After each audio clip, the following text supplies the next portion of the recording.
I'm up in Pennsylvania, central Pennsylvania right now, and as you can tell by the leaves on the trees, we're into fall, which means we're getting close to winter.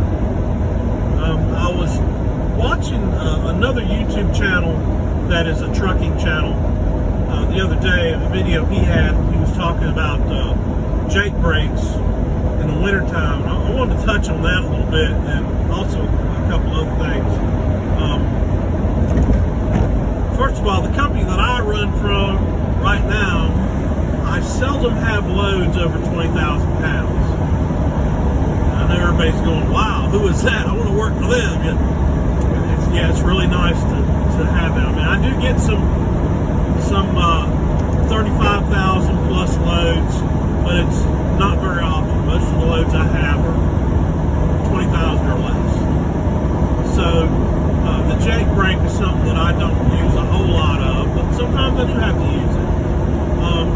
But we're coming into winter, and a lot of people say, or I've heard a lot of people talking, saying you don't want to use your Jake brake at all on snow or wet surfaces, and I really don't agree with that 100%. You just have to be a little bit sensible, a whole lot sensible actually, and watch how you use it. I mean, you don't just slam it up in a position 3 with a heavy load on a heavy grade in snow. No, you don't want to do that. You might start skidding if you do that, especially if you got a heavy load. But you just want to bring it down to position 1, you know.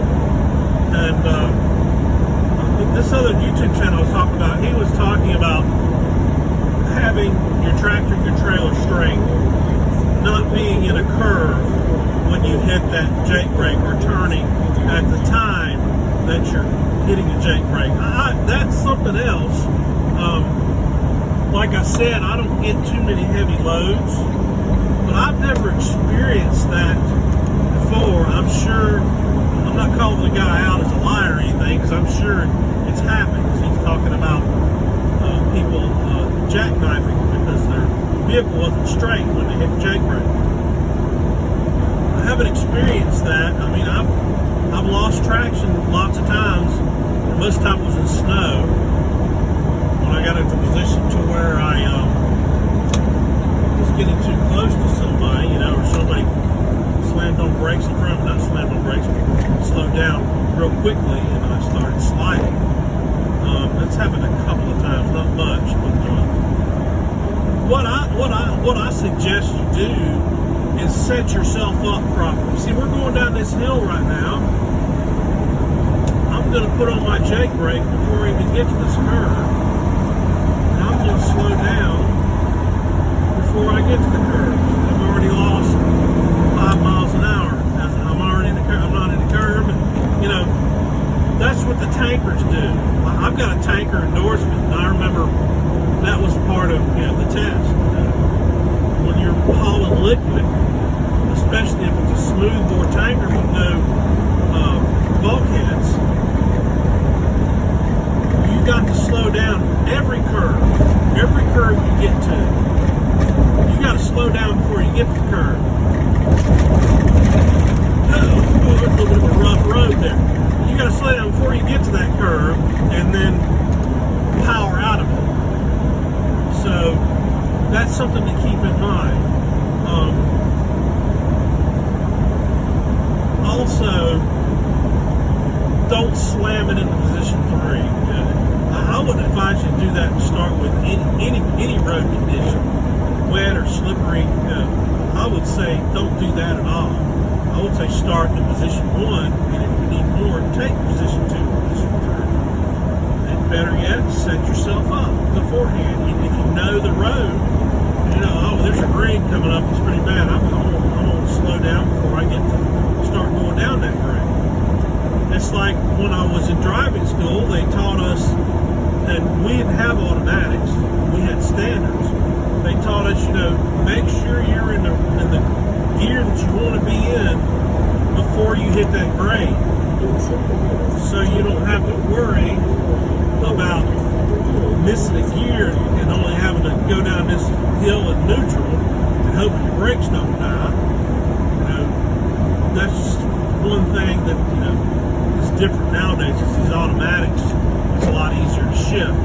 But anyway, and if you're in ice, I personally, if there's an ice storm, I'm going to park. I'm not going to drive in an ice storm because it'll just turn your wiper blades into blocks of ice and you won't be able to see, number one.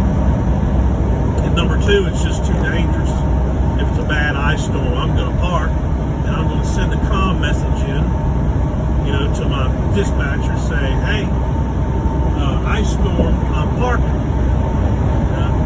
I don't just call them, send a comm message in, because that comm message can't be erased. It's there. So if you got a good dispatcher, if they come in and you know, change dispatchers during the day after we're already parked, if that dispatcher comes in, they're going to check your messages and see and say, oh, he's parked, so I better go ahead. I better go ahead and contact the receiver, let them know, or the shipper, whatever. But ice, it's an ice storm, I'm not going to drive. I'm sorry, I'm not going to do it. It's just too dangerous. So that's pretty much the jailbreak thing. The other thing I want to touch on is